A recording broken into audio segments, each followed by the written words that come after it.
अस्सलाम वालेकुम नाज़रीन, ताज 92 न्यूज़ के साथ मैं हूं नाइला भट्टी।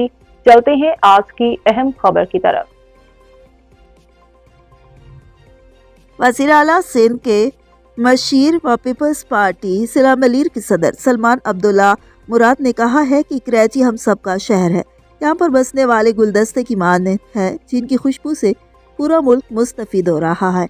इन ख्यालात गुज़ार उन्होंने अपने कैंप ऑफिस में जिला कौंसिल कराची के आला अफसरान के इजलास की सदारत करते हुए किया, जिसमें मालियाती उमूर और इलाकाई मसाइल पर तफसीली तबादला ख्याल किया गया, जिसमें administrator Noor Hasan Jokhio, chief officer Ayaz Hameedullah Baloch, director admin Haji Sharif Shaikh, अफसर आला मालियात Iftikhar Dayo, district engineer Mumtaz Ali Sardari, director social welfare Nabeel Baloch, director taxation Humayun Aslam, engineer Mazhar Ali Shah, तामीराती कंपनियों के नुमाइंदों ने भी शिरकत की।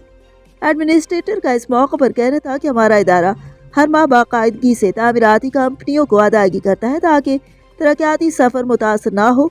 इसके साथ मुलाजमीन के बकायाजात भी बर वक्त अदा करते हैं। गैर तरक्याती उमूर में खातिर ख्वाह कमी की गई है। कुछ मसाइल जो वसाइल के सबब है उनको जल्द हल कर लेंगे, जिसके लिए मलीर की क़यादत का भरपूर तावन हमें हासिल है। आवाम से किए गए हर वादे के अमीन है जिसको हर सूरत पूरा करेंगे।